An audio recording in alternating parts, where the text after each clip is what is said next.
Let me point something out about myself that most of you don't know.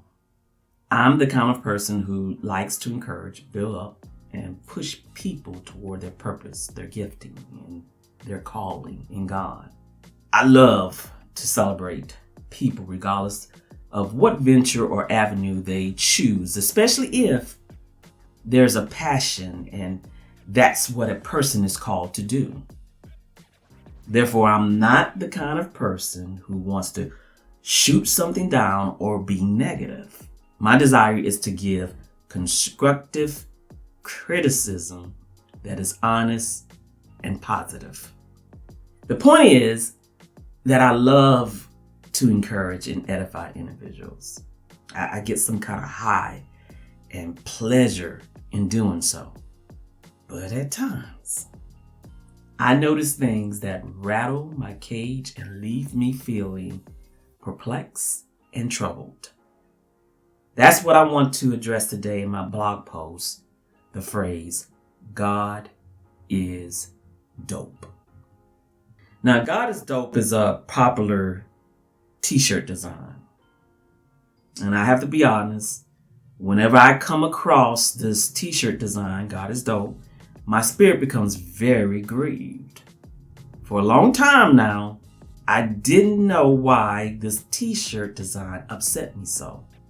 Until on Monday, March the 4th at 1 a.m. I woke up that morning in the middle of the night and this phrase, God is dope, immediately for some reason came to mind. And my spirit was irritated at just the thought of it. So I finally decided, you know what? Let me do a word study on this word dope. And maybe I'll get a better understanding why I am so irritated, why my spirit becomes grieved when I hear or see this phrase. And this is what I learned.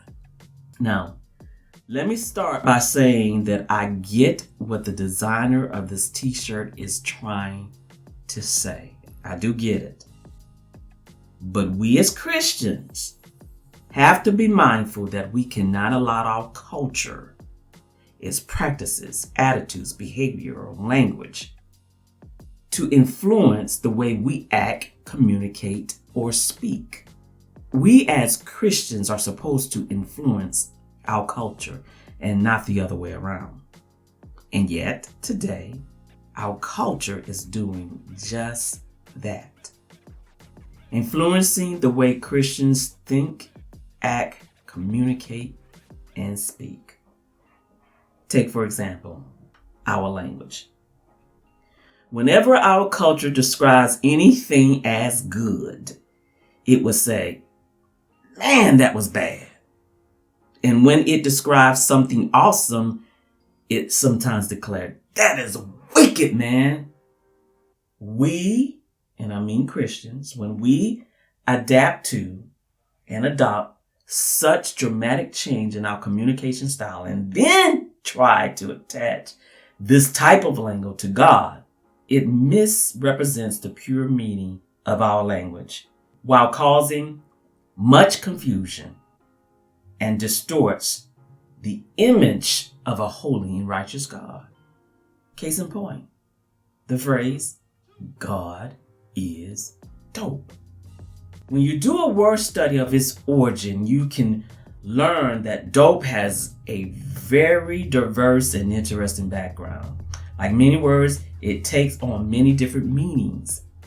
Now, before we get into its slang use, which is more widely acceptable today, let's look at its true meaning. Dope comes from the Dutch word doop, D-O-O-P, doop, which means thick sauce during the early 1800s.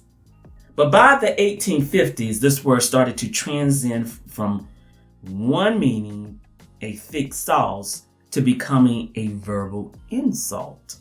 For instance, if someone called you dope, it meant you were a stupid person. I think y'all see where I'm going with this, but let's keep going. By the 1900s and 2000s, the word transformed again and took on a new meaning. During this time frame, dope was attached to drugs like morphine, cocaine, heroin, and marijuana. But it wasn't until the 1980s that it took on the meaning that we know it today. In the 1980s, hip-hop rap artists like OG, Busy Bee, and Grandmaster Flash forever changed its meaning from something that wasn't good to mean excellent. From there, it was quickly adopted into the mainstream culture, infusing itself into every sphere, including the Christian community. For instance, dope came to mean good news, or when a skateboarder landed a sick trick, or when a basketball player performed some monster dunk, or a nice sports car. The use of this word is endless, but very misleading. So let's take this further, which I am sure some probably would take offense to what I'm about to say next and not agree with my viewpoint. But when considering the word dope and making it an artwork on a t-shirt to describe our creator, we are coming in agreement with society's description of not only what the word means from a cultural perspective, but we are labeling God with the same description. This is what we're saying about God through this particular t-shirt design. We're saying God is stupid, excellent, a dope dealing drug head. So on one hand, we're saying God is awesome. But then on the other hand, we're saying he is a drug dealer who believes anything goes. Do you see the confusion it can cause when marketing such a message as God is dope? We are sending a mixed message about God when we don't give careful consideration to the message we display about the God we serve. Also, we have to ask ourselves, what message is this conveying about the body of Christ as a whole who is made in God's image?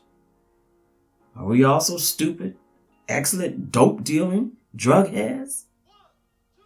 As designers, we need to be careful about how we create artwork when portraying a holy and righteous God. At the same time, buyers, particularly Christian consumers, need to be wise in their purchases. I could go deeper and further into this viewpoint, but my goal is not to damage anyone's reputation, gifts, or creative process. But we must bring to light whenever our creative work expresses a mixed message that doesn't accurately represent our God. Because God certainly is not dope, but he is good, righteous, holy, merciful, gracious, immutable, omnipotent, perfect, love, faithful.